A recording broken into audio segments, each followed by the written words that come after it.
बातमी मुंबईतून। मुंबईतल्या रस्त्यांवरील पांढऱ्या पट्ट्यांवरून वाद पेटला। गिरगावकर संघटनेनं पांढऱ्या पट्ट्यावर काळ्या रेषा मारल्या। संजय राऊतांकडून भाजप नगरसेवकांच्या राजीनाम्याची मागणी करण्यात आली। हिम्मत असेल तर मुंबऱ्यात पांढऱ्या पट्ट्या मारून दाखवा। मनसे नेते संदीप देशपांडेंनी जैन मुनींना हे आवाहन केलं। दोन्ही समाजानं एकमेकांचा आदर करणं गरजेचं आहे, असं यावर मुख्यमंत्री देवेंद्र फडणवीस म्हणाले।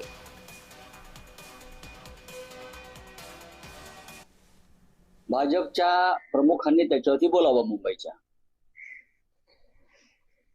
भाजपचे जे इकडले जे निवडून आलेले मराठी लोक आणि त्यांचे जे इकडले मुंबईचे प्रमुख आहेत त्यांनी बोलावं या विषयावर।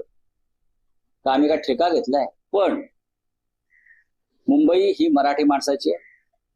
मुंबईवर मराठी संस्कृतीचा पगडा राहील, त्यासाठी आम्ही महाराष्ट्र नवनिर्माण सेना, काँग्रेस आणि राष्ट्रवादी काँग्रेस हे सतत संघर्ष करत राहू। इथे दादर सारखा सहिष्णू भाग असेल, घाटकोपर सारखा सहिष्णू भाग असेल, इथे पांढऱ्या पट्ट्या मारणाऱ्यांना उलट माझं आव्हान आहे की एकदा जाऊन मुंबऱ्यात किंवा पायदुनीत तुम्ही पांढऱ्या पट्ट्या मारून बघा।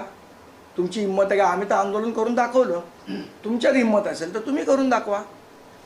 त्यामुळे असले फुकटचे सल्ले आणि आव्हानं हे देणं मुलींना शोभत नाही।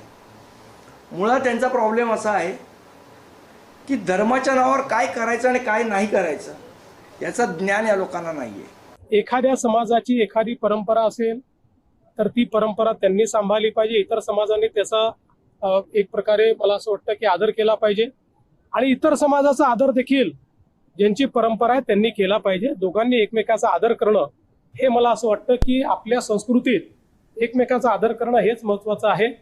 विनाकारण प्रत्येक गोष्टीला वादामध्ये नेऊन त्याच्यामध्ये राजकारण ओतणं याने कधीच फायदा होत नाही, त्यांनी मतं देखील मिळत नाही।